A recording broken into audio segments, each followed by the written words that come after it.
What's up, Land Rover fans? Today I'm going to show you how to replace the valve block in the back of your LR4 or LR3.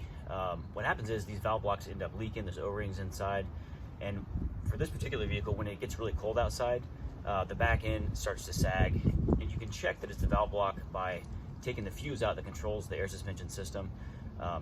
If it's fully inflated and the airbags are inflated and you pull that fuse, it shouldn't move at all over a few days, and if it does, then you know the bags themselves are leaking. In this case, I did that and it was still dropping, and so I think it's the rear valve block here. So I'm going to take this rear wheel off, and then I'll kind of show you where the valve block is. It's kind of hidden away up there, but we'll take it out, and then I just have a little rebuild kit, a couple O-rings, a couple torque screws hold the thing together. It's pretty easy to get it apart and rebuild it. So now they're cheap if you want to just swap a new one in, but I chose to rebuild it. So let's go ahead and get started. We've got the wheel off now. If we look in here, straight back, this is the air valve, and it is held in place with some rubber grommets. So we just lift up, and then it'll be free to get the air lines off. So that was tough to do with one hand. I had to put the camera down, but just lift it up and out. You can see these little rubber grommets. It is tight back here, just as a word of warning, but I'm going to disconnect the electrical connector and then get my line wrench out, and there are 3 air lines connected to this, 1 on the bottom and 2 on the back, which are kind of hard to see. Just wanted to show here how dirty this actually is. So it was a real pain to get this apart. You can see it's just all full of junk, salt, mud, dirt, whatever. So I had to use a screwdriver. I actually used some of this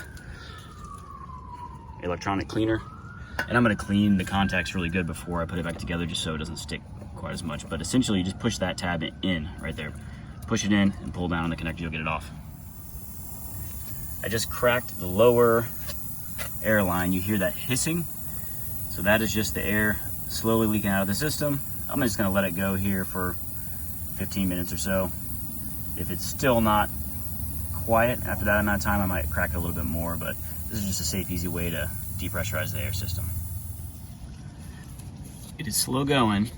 I just wanted to show you where this is kind of propped up. So it's behind, there's like a foam, I think that's an AC line right up here. So I pushed it behind that, and it's kind of propped itself up, and from here I can get my 12mm wrench on it.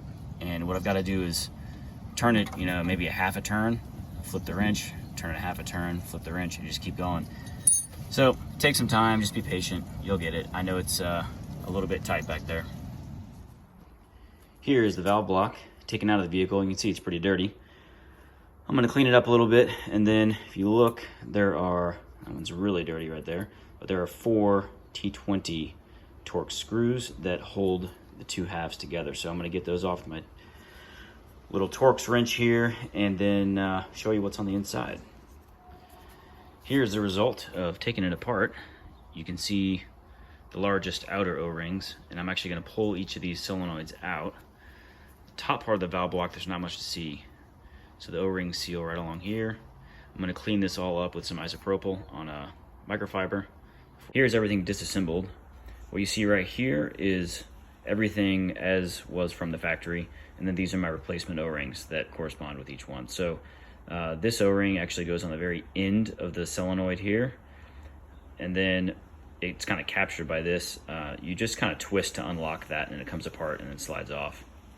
These are pretty obvious. I'm just going to get things back together now. The only thing that was a little bit weird, in the very center here, there was an O-ring that didn't come out, so I needed a pick to get that out.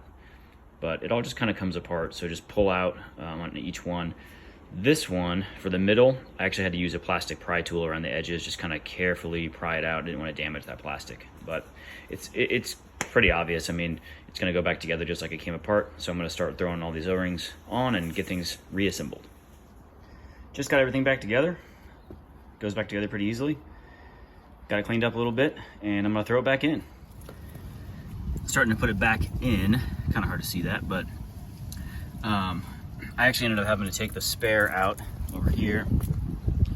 There's a little cover there, a big bolt, undo that, and then the spare tire lowers from the cable, and that gives you a little bit of access from the back. And it was between this and the other side that I was able to just kind of get that free. So a combination of reaching in from the back and reaching in from here, I was able to get that line back on. And I'm just putting the lines back on in the order that I took them off, so just remember where they were when you pulled them off. Number 2 is back on, right there. Not easy, but the key is just try to lube up those fittings so that you can twist them easily by hand and get it started by hand. Be confident in it going in by hand before you torque it down with the wrench. You should be able to get it in most of the way by hand, all the way up until just that final little tweak with a wrench to tighten it down. They don't have to be super tight. Remember, the O-ring is what does the sealing, not threading it in really tight. Just got everything back together. It was a real pain, not for the faint of heart. Just really take your time with those air fittings. You don't want to strip the plastic. So it's all back in. I'm gonna get the wheel back on and then start it up, let the air suspension refill a little bit, and then take it for a test drive. So it's been about a week since I replaced the rear air valve. You can see it's pretty cold out here today. The vehicle's been sitting for about 4 days. Typically after about a day or two would have sagged. So everything's looking good. No more sag. If you have any questions, post them up in the comments section. Always happy to help. Thanks for watching, guys.